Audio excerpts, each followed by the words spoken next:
할렐루야. 우리 옆 분들과 인사하실 때 우리 천국까지 같이 갑시다 이렇게 한번 인사하실까요? 우리가 가야 할 곳은 천국인 줄로 믿습니다.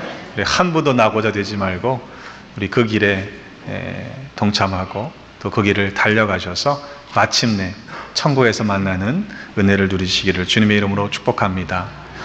이 일들을 위해서 하나님은 우리에게 교회라고 하는 거룩한 믿음의 공동체를 허락하셨습니다. 그 가운데 오늘은 안디옥 교회라고 하는 모델이 되는 그런 교회에 대한 말씀을 나누려고 합니다.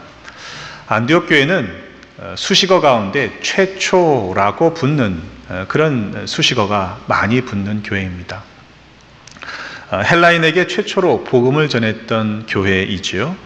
또 그리스도인이라고 하는 이름이 처음 불려진 교회도 바로 이 안디옥 교회 교인들이었습니다.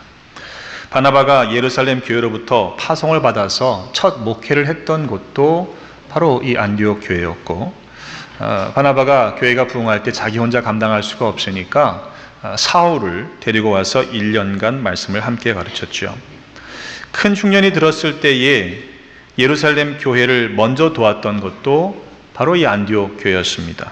그리고 최초 이방을 향해서 선교사를 보낸 교회도 오늘 본문에 등장하고 있는 안디옥 교회입니다. 하나님께서는 이 일들을 이루시기 위해서 이 안디옥 교회를 크게 부흥시키셨습니다.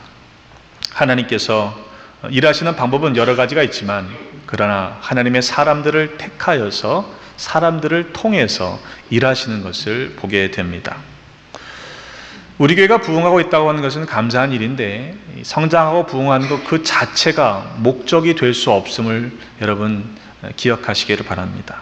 하나님께서 우리를 세워가시고 성장시키고 계시는 이유가 실은 따로 있다는 것이죠. 때문에 오늘 말씀을 통해서 하나님께서 교회를 세워가실 때, 성장시켜 가실 때 그 이유가 무엇인지를 깨닫는 복된 시간이 되시기를 주님의 이름으로 축복합니다. 오늘 본문에 보니 안디옥 교회에 선지자들과 교사들이 있었다 말씀합니다. 그들 중에는 예루살렘에서 온 선지자도 있었다고 사도행전 11장 27절에 말씀하고 있고, 또 제자들 중에서 말씀을 배워 교사가 된 사람들도 있었습니다. 이름을 보니 바나바, 니게르라 하는 시므온, 구레네 사람 루기오, 분봉왕 헤롯의 젖동생 마나엔과 또한 사울입니다. 바로 이 5사람이 안디옥 교회의 리더들이었다라고 오늘 소개하고 있죠. 바나바는 비교적 잘 알려져 있습니다. 구브로에서 난 레위족이었고 그의 원래 이름은 요셉이었습니다. 사도들이 그가 얼마나 격려하고 위로하는 삶을 잘 살았던 모범적인 사람이었는지 그에게 별명을 붙여주었는데 바나바, 위로자, 권위자라는 뜻의 이름을 붙여주었죠. 그는 자기의 밭을 팔아서 값을 사도들의 발 앞에 두는 헌신된 사람이었습니다. 또 사울이 회심한 후에 사도들과 함께 교제하고 싶었지만 사도들이 믿지를 않았던 적이 있죠. 그때 바나바가 나서서 사울을 데리고 사도들에게 가서 사울이 어떻게 주를 만나는지 설명해 주고 그리고 사귈 수 있도록 도움을 줍니다. 그래서 우리가 바나바 사역이라고 새가족 정착을 돕는 사역을 이름 붙이는 이유가 그런 이유에서이죠.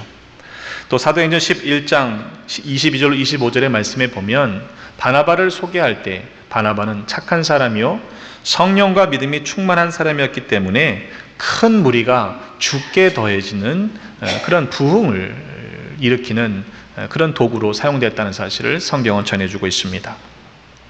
반면에 시므온이라는 사람에 대해서는 알려진 바가 거의 없습니다. 단지 오늘 본문 말씀 속에서 니게르라고 소개되고 있는데 이 니게르라는 단어는 추측컨대 흑인을 가리키는 인종적인 표현이라고 볼 수 있습니다. 왜냐하면 니그로라고 하는 흑인을 비하하는 단어의 어원이 바로 이 니게르라는 어원과 같기 때문이죠. 오늘 21세기를 살아가는 이 시대의 미국에서도 인종차별이 없다라고 말하기 어려운 우리 이민의 삶을 살고 있는 상황을 보면 그때 2000년 전에는 어땠을까 쉽게 짐작할 수가 있습니다. 더군다나 아무리 이방인 교회였다고 해도 최초의 이방인 교회였던 안디옥 교회가 이 흑인 성도를, 흑인 시몬을 교회 리더로 세운다라고 하는 것은 그 교회가 얼마나 포용적이고 또 개방적인 그런 입장이었는지를 추측할 수 있는 그런 대목이 아닐 수 없죠. 세 번째 사람은 구레네 사람 루기오입니다. 구레네라고 하는 것은 애굽 서쪽에 있던 그리스의 도시였습니다. 우리가 잘 알고 있듯이 예수님이 골고다 언덕을 올라가실 때 십자가를 대신 졌던 시몬이라는 사람이 구레네 출신의 사람이었다라고 말씀하지요. 딱히 루기오에 대해서는 알려진 바가 거의 없습니다. 로마서 16장 21절에 로마 교회의 안부를 전했던 바울의 친척 루기오와 동일 인물일 것이다 라고 하는 정도의 추측뿐입니다. 한마디로 구레네 사람 루기오는 무명의 사람이었습니다. 잘 모르는, 알려진 바 없는 그런 사람입니다. 그럼에도 하나님은 그를 교회 리더로 세우고 있습니다. 네 번째는 헤롯의 젖동생으로 알려진 마나엔이라는 사람이지요. 젖동생이라고 하면 한 어머니 밑에서 같이 자라난 그런 형제를 의미하기도 합니다. 하지만 어렸을 때부터 함께 자란 친구를 가리키는 표현이기도 하죠. 고대에 보면 일생 동안 그 어린 왕자들이 평생의 친구로 지낼 수 있는 그런 한 사람을, 어린아이를 데려다가 그렇게 같이 키워가는 그런 관습이 있었습니다. 때문에 이 마나엔을 소개할 때 헤롯의 젖동생으로 소개하고 있는 것을 보면 최소한 그는 어린 시절에서부터 궁중에서 생활을 했을 것이고 왕자와 함께 자라며 최고의 교육을 받았고 또 호화로운 생활을 했다라고 하는 것을 우리는 추측할 수 있습니다. 아이러니한 것은 헤롯의 젖동생 마나엔으로 소개되고 있는데 헤롯이 누구입니까? 왕궁이라고 하는 환경에서 같은 환경에 자란 두 사람 중에 한 사람 헤롯은 예수님을 재판하던 분봉왕이었고 또 세례 요한을 죽였던 인물입니다. 반면에 같은 환경에 살았던 이 마나엔은 예수님의 제자가 되었다는 것이죠. 때문에 우리가 살아가는 삶의 환경을 우리가 탓할 수 없다는 것을 알 수 있습니다. 같은 환경에 자랐으면서도 전혀 반대의 삶을 살았기 때문입니다. 그리고 다섯 번째로 소개되고 있는 사울은 우리가 너무도 잘 아는 회심한 바울의 이름 이전의 이름이죠. 사울이 안디옥 교회의 리더였습니다. 자신의 고백처럼 죄인 중에 괴수다라고 했던 그가 교회를 세워가는 귀한 리더가 되었던 것이죠. 그는 전에는 스데반이 순교하던 자리에 있던 사람입니다. 그리고 스데반이 돌을 맞아 죽을 때 저렇게 죽는 게 마땅해, 당연해 라고 여겼던 사람이었죠. 뿐만 아니라 교회를 잔멸하였고 각 집에 들어가서 믿는 남녀를 잡아다가 옥에 가두는 아주 악질 중에 한 사람이었습니다. 그것도 모자라서 다메섹까지 잡아오려고 공문을 받아 가지고 갈 종교적인 열심도 있던 사람입니다. 하지만 하나님께서는 사울을 그렇게 내버려 두시지 않고 이방인을 위한 도구로 선택하셨습니다.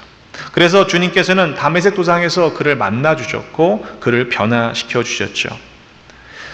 사울이라는 뜻의 그 이름의 뜻은 희망이라는 의미입니다.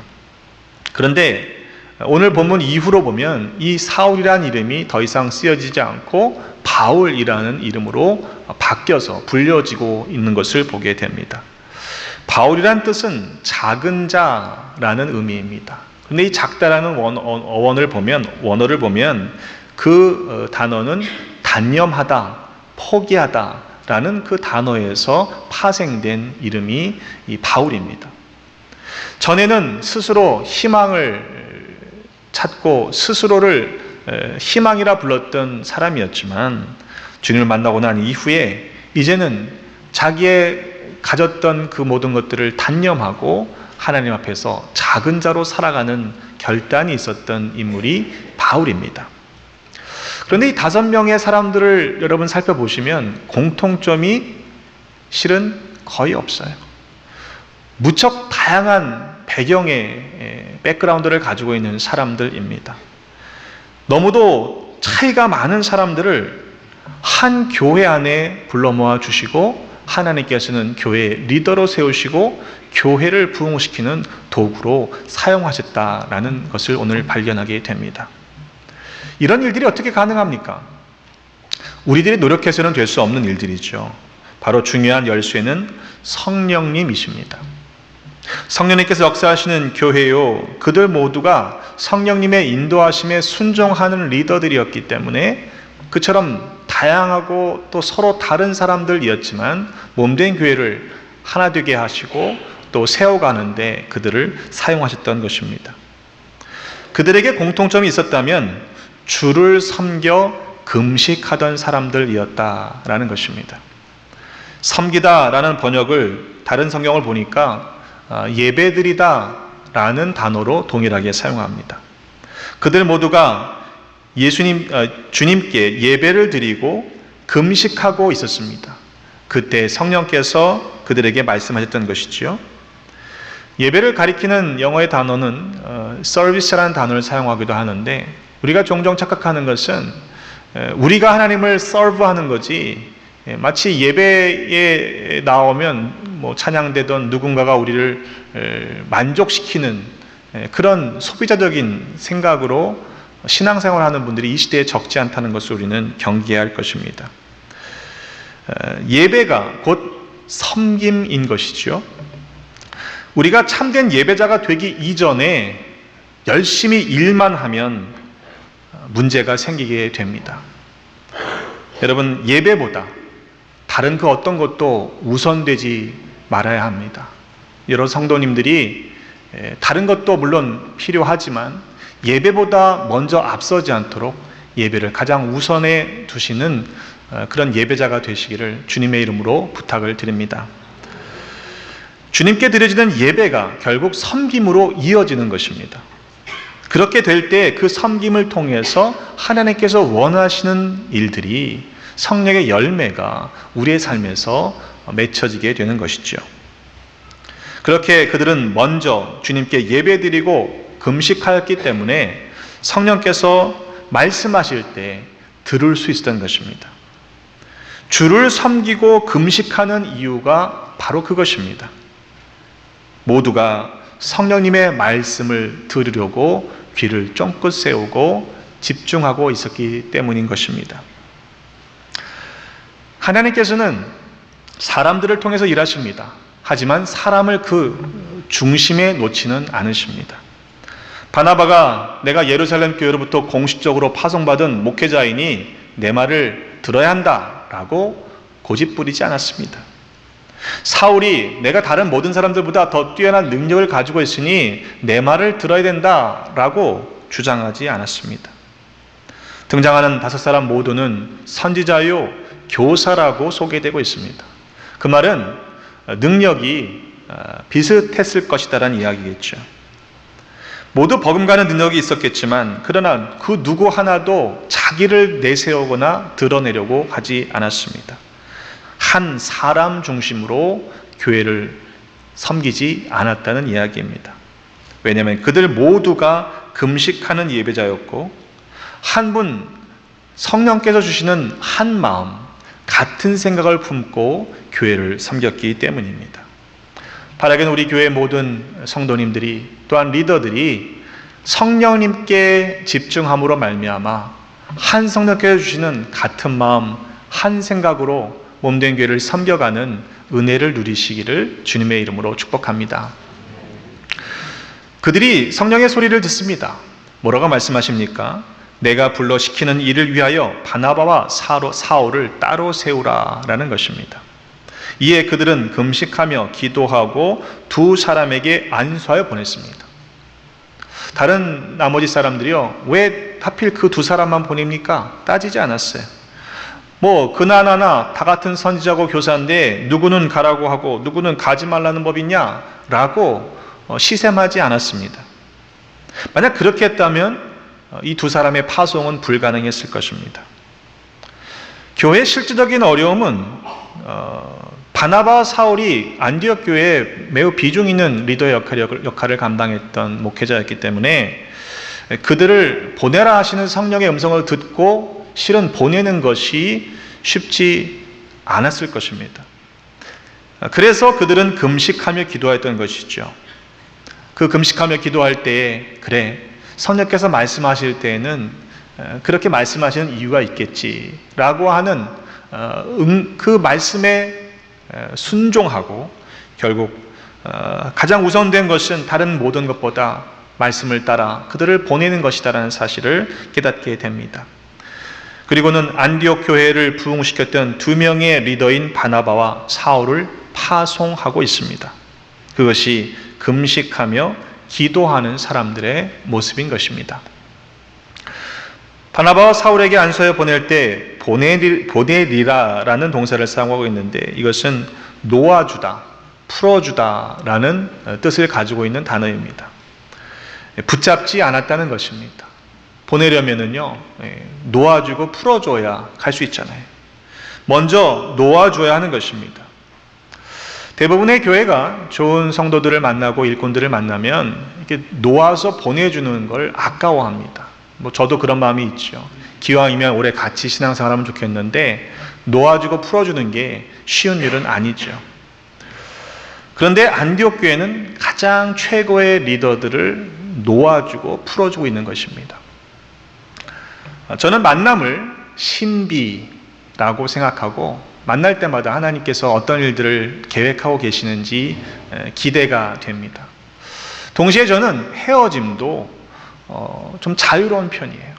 인간적으로는 헤어지는 것이 아쉽고 서운하지만 또한 그 헤어짐을 통해서 하나님께서 하실 일들을 알기에 기쁨으로 내어 보낼 수 있는 그런 훈련을 받았습니다.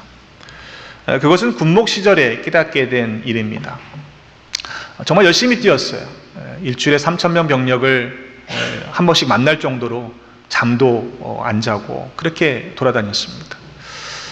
열심히 훈련시켰어요. 그래서 제대하는 친구들은 대충 제대를 언제 할 테니까 이렇게 훈련시키면 되겠지라고 훈련을 시키고 열심히 했는데 제일 속상했던 게 갑자기 명령을 받아서 전출 가는 대원들이 있었다는 겁니다. 열심히 훈련을 시켜 좀 써먹을 만한 하니까 갑자기 와서 목사님 저 전출 갑니다.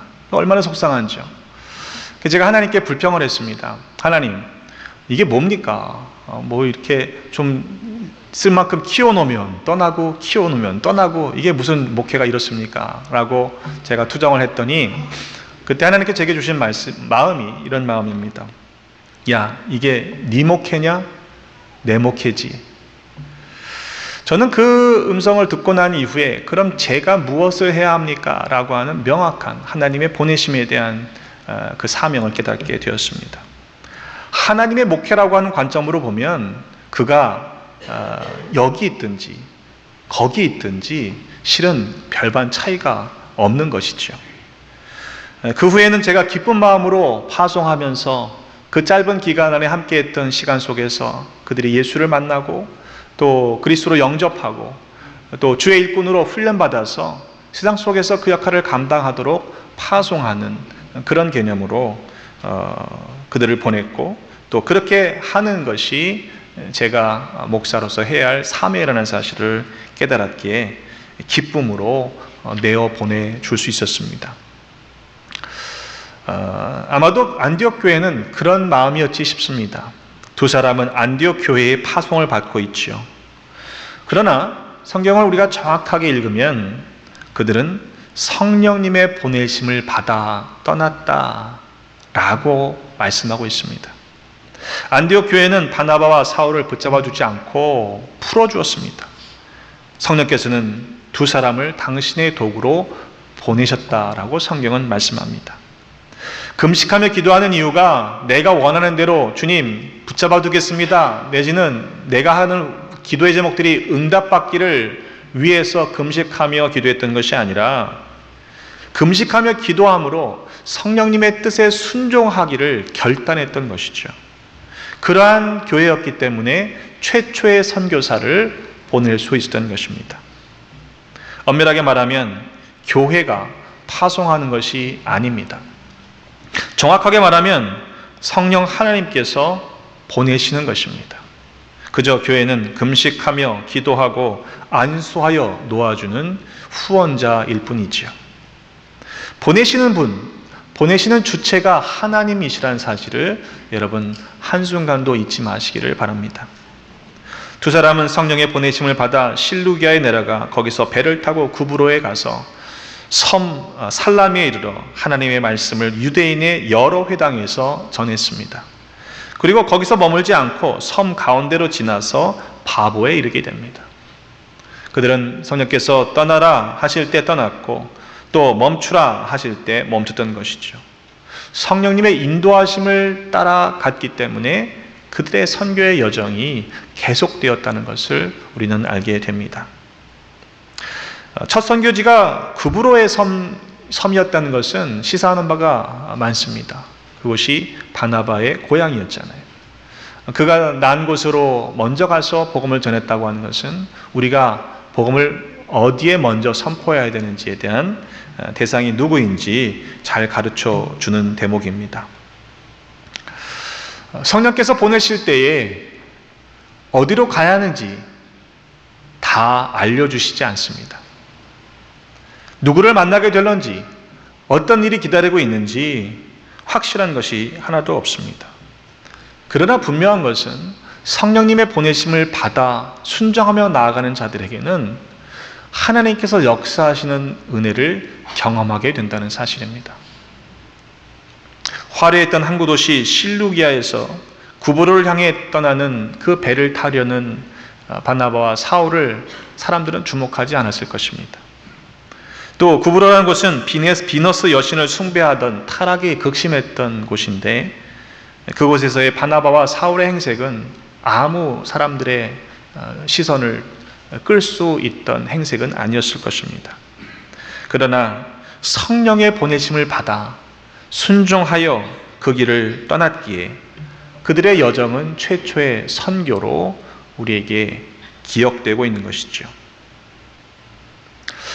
여러분에게 도전합니다. 여러분은 과연 어떠한 이름으로 등장하고 싶습니까? 어떠한 이름으로 기억되고 싶습니까? 오늘 본문 속에서는 자세하게 설명되지는 않지만 무명의 사람도 있죠.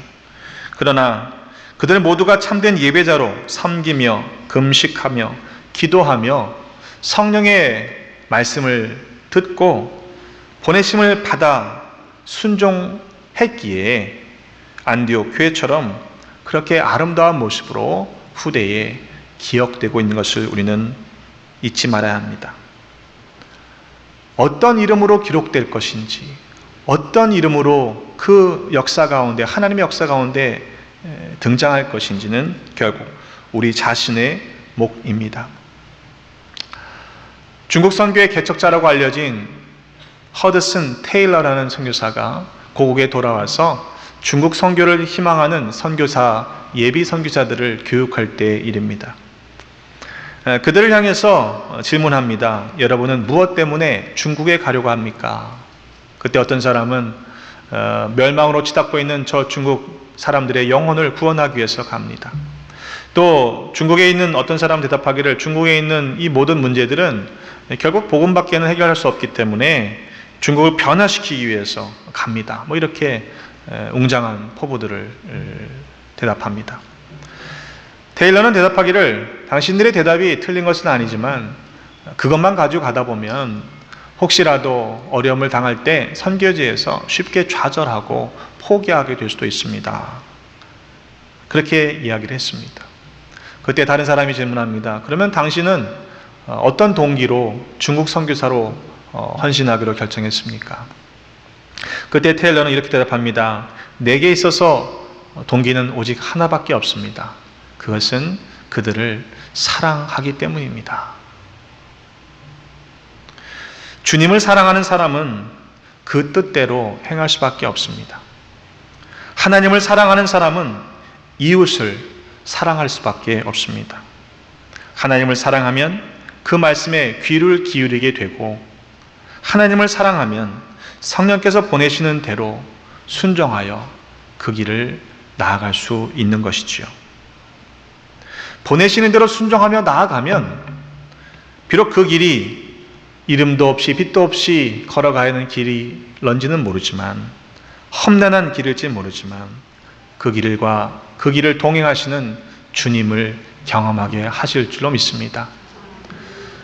여러분, 내일부터 일주일 동안 단기선교팀이 호피 미 원주민 선교를 위해서 출발합니다. 근데 그들만 보내지 마시기를 바랍니다. 우리의 기도와 또한 관심과 사랑과 헌신이 함께 갔으면 좋겠어요. 그래서 성령의 보내심을 받아 떠나는 그들만이 선교사가 아니라 우리 모두가 선교적인 교회로 헌신되어서 하나님께서 우리를 부르실 때에, 우리를 보내실 때에 아멘으로 기쁨으로 순종하는 그러한 아름다운 교회로, 안디옥 교회와 같은 교회로 세워지시기를 주님의 이름으로 축복합니다.